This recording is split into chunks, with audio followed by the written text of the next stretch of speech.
I'll let him know. Again. So for 4-2, we're going to do basic sine, cosine, and tangent. We're going to solve with those guys. Is that going to annoy you up on the board? No. Okay. So the basic part of it is that if we had cosine x equals 1 in order to solve this. So I'll kind of go through like what it would actually look like in order to solve this if I wanted to solve for x. 4-zip in the second inning. If I wanted to solve this, how do I undo cosine? I take the cosine inverse. You're usually not even showing this piece, but I would take the cosine inverse of both sides. So I'd have x equals the cosine inverse of 1. Okay, so then I can do this piece either in my calculator or using my unit circle. Okay, so then to actually just type this in the calculator, so second cosine of 1, make sure, so it's going to give you 0 either way, but make sure you're in radian or degree mode, whichever one you actually need or want, whatever the answers need to be in. Okay, so my x would be 0, and that's a good answer.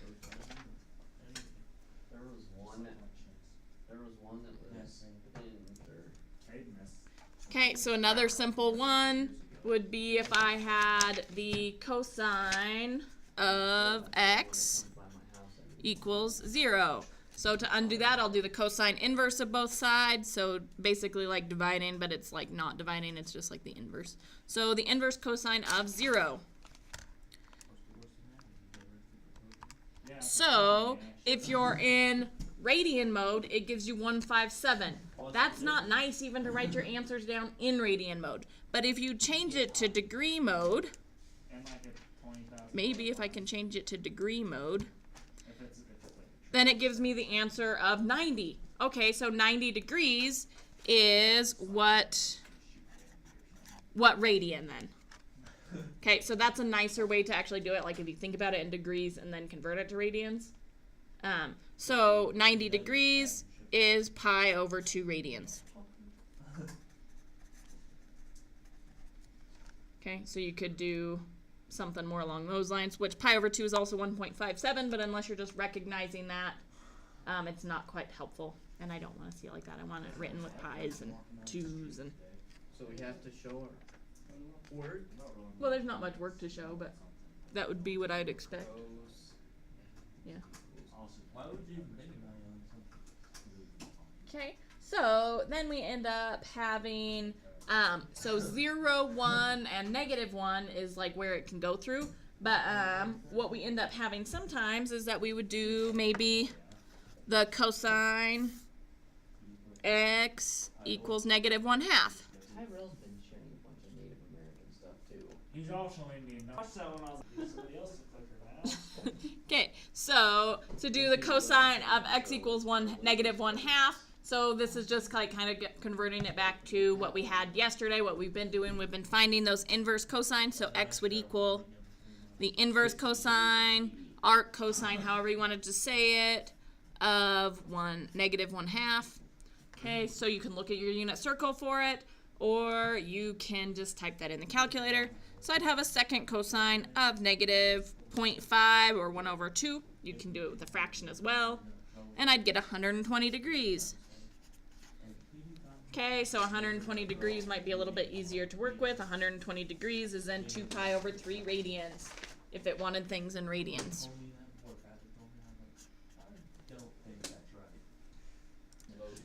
Okay, so then the next type of thing that you'll have is that you'll have them like already, like not just already solved for that cosine. So you would have 2 cosine, and everything I'm doing with cosine is just works with sine and tangent as well. So. Do you know what showed up to my house yesterday? Okay, so you'll have functions like this. I'm going to solve this equation. Just please be quiet. Okay, that's an equal sign. So I just need to solve for the cosine first by itself. So I'm going to -2 from both sides. Nothing crazy going on. Equals +1 because I can't keep track of things. 1/2 because I'm going to divide by that 2 out front. I'm going to have the cosine of whatever thing you happen to have, x, alpha, whatever, equals 1/2. I can type this in my calculator, and it's going to be that alpha equals the cosine inverse of 1/2. Okay, so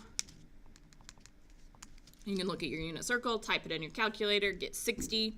Alpha equals 60 degrees. 60 degrees is also pi over 3 radians. Okay, so you have some of those ones with like a little bit more work. And so I'm going to have, well, that's not quite. I'm going to solve x equals 5 times cosine, that's a times, of 2y. I'm going to solve this one for y. That's not a 0.5. It's just a big crappy 5. Okay, so I'm going to divide by 5. Okay, there's nothing to actually type in the calculator here. It's just a matter of actually solving it. You can't throw it to the pitching mound. I have x over 5 equals cosine of 2y. How to undo the cosine? Undoing the cosine is the cosine inverse, if you like to see it crossed off over here. Okay, so then I have the cosine inverse. I really should be saying inverse cosine. It's just easier to write it when I say it like that. Equals 2y. So to divide by, or to actually solve for y, then I'm dividing by 2. I can divide by 2, or I can write like a 1/2 out front, which makes it look a little bit cleaner than a big old fraction divided by 2. Okay, so then I would have just your y equals 1/2, or you're dividing by 2, inverse cosine of x over 5. Okay, so you'll have some like that. Again, you can do this with tangent and sine as well. Nothing changes there, other than what you would actually be typing in your calculator. Whoops, sorry. I don't know. I don't know where my mouse had went that it tried to disappear. Like,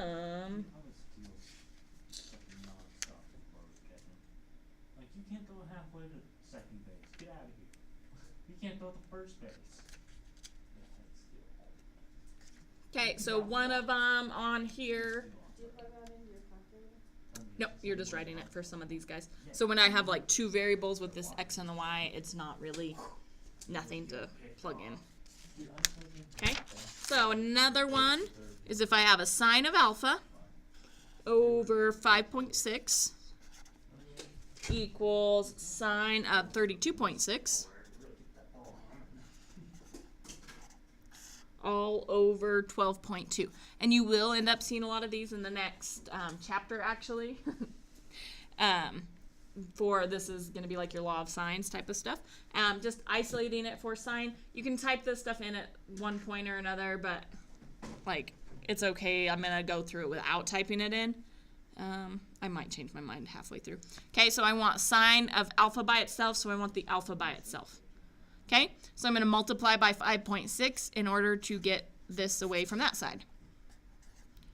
Okay, make sure you're not actually multiplying it by that 32. You could do that division as well. So I'd have usually a 5.6 out front of the sine of the 32.6 divided by 12.2. I could do the 5.6 and the 12.2 divided by that at any time. And then I would also do the sine alpha. So at this point, I would probably be typing stuff in. It doesn't really, yeah, they do type it in. Okay, so I do your 5.6 sine 32.6. This was a degrees, right? Yeah, it was. I should have given you that. Make sure you end your parentheses to type stuff in. Divided by 12.2. Okay, so I get sine of alpha equals 0.247.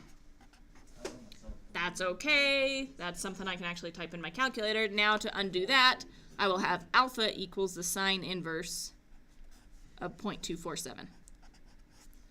Okay, so I'm going to do second sine, 0.247.